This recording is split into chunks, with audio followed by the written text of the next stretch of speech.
integrating health and social care. So kind of following on from the presentation, but talking more about what local people and organisations that work with local people think some of the main challenges are around integrating health and social care. What are some of the main barriers? Maybe thinking about what's particularly not working at the moment that needs to be addressed going forward, so that we can kind of draw together a range of opinions that we can then feed back to John and to other people working on the projects around integrated health and social care. So I mean, I'm quite happy to kind of just hear from you about what your thoughts are on that, and if there are any kind of opinions about what the main challenges are. I don't know if anyone wants to start off. Money. Money? Okay. Two different budgets. So yeah, so something around adult social care and social care budgets and health budgets coming together, and who pays for what and who decides who pays for what. In the context where both the NHS say it's being kept steady, but actually when you look at inflation, when you look at the increased need, it's effectively cuts, but you've also got local government expenditure being grossly cut. So there are big issues there about Hammersmith Council managed to cut how many million of their adult social care? They were trumpeting it. It's one of their lead things in the elections. Got a problem there. I think one of the key things must be uncertainty. There's a lack of clarity. We don't know really, given the provisional nature of the answers from Abbas Mirza at the previous meeting. Many of the answers in the provisional sense, it might or may and so forth, know what's going to happen, and that is creating uncertainty for patients groups, hospital groups, and I guess from voluntary groupings here who don't know anything about their future funding. So that needs to be a kind of a standing item, I think, and have somebody back in the autumn from Northwest to update us. Yeah, so I mean, I guess maybe two parts of that. So something around clarity of plans about services, so exactly what services are going to be provided by who and how, but then also a clarity about how that's going to be paid for, and where that money's going to staff and training and so forth. Yeah. Okay. I think to that, something also around not just who and how, but also around communication between the different areas that are both at all levels actually, top levels, so in terms of the decision makers around how this is going to work, so right down to the level of the clinicians themselves. How does a GP encourage someone to access this other service? So how is that actually going to work? Because a lot of these ideas around integration have been around for a while, and it still doesn't happen.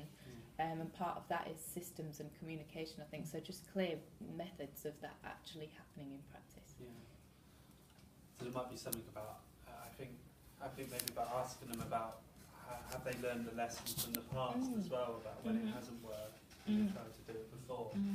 And how you change, because it's all well and good these ideas being created, and you can, like with a lot of us have said, there's a lot of really good ideas in this. But do the staff who are going to be implementing it at all levels have that understanding and know how to do it? Yeah. Have their capabilities. Yeah, have they learned from it before?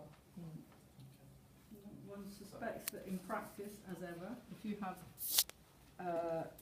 resourceful, well-informed and very loving relatives or friends who find out for you what provision there could be, and go and ask the right people, go and ask not just the consultants but others, then you'll get the best service. Otherwise, it's not going to be the best. But that's what it was in the past, when there was lots of money. It's likely to be worse now that there's less. There's something about like equal access, I guess, considering people have different support, so other people can access an equal service. And It's just whether you they be don't want organised. scandals like people dying of thirst in hospital, which astonishing to think that it might happen, but it does. I think there's sort of A something, lot. Not a lot, but just once in a scandalous time.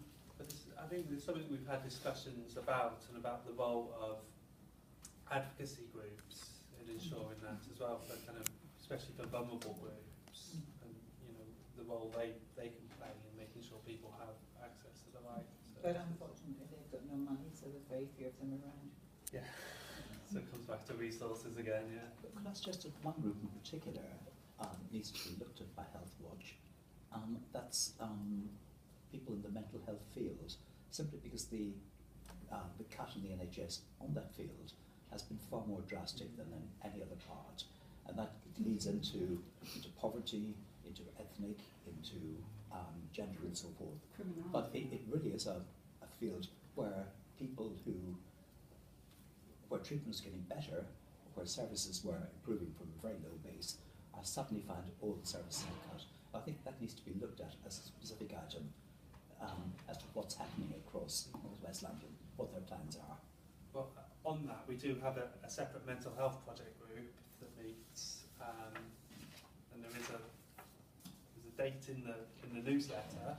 And I think one of the things we're particularly looking at in that group is around a programme called Shifting Settings of Care, which is similar to a lot of the out-of-hospital programmes. It's about people moving to a more appropriate setting of care, which typically means in the community, perhaps in their own homes, with better integration between social care and healthcare and other support structures. So it's something we're definitely keen to look at in that meeting, and inviting people along to talk Could about. somebody come to this group to talk about it? We could, yeah, I mean, we could probably, yeah, I mean, probably might be more someone from maybe the CCG to come and talk about mental health in terms of their wider out-of-hospital plans. With facts Yeah, as to what actually is happening, yeah, not aspiration. yeah. Yes. So, And does housing and LD and all that come into it as well? I mean, the other group is LD, you know, that yeah, has got very little going for them at the moment. And of course, housing is appalling in the borough. yeah. I think in terms of learning disability, what we're aware of as Healthwatch is it's been the Hammersmith Fulham CCG. I'm not too sure about the other two CCGs in the Tri-Borough have clearly identified learning disability as one of their key priorities for this financial year. And they're looking specifically at improving services for people with learning disability, a whole wide range of services. So we've just started the conversation with them about how Healthwatch can support them to improve those services, how Healthwatch can support them to engage with people with learning disabilities and their representatives to get their views on how services should be improved. And then to kind of, for us then to kind of provide some kind of oversight to make sure services are improving and they are actually meeting their objectives.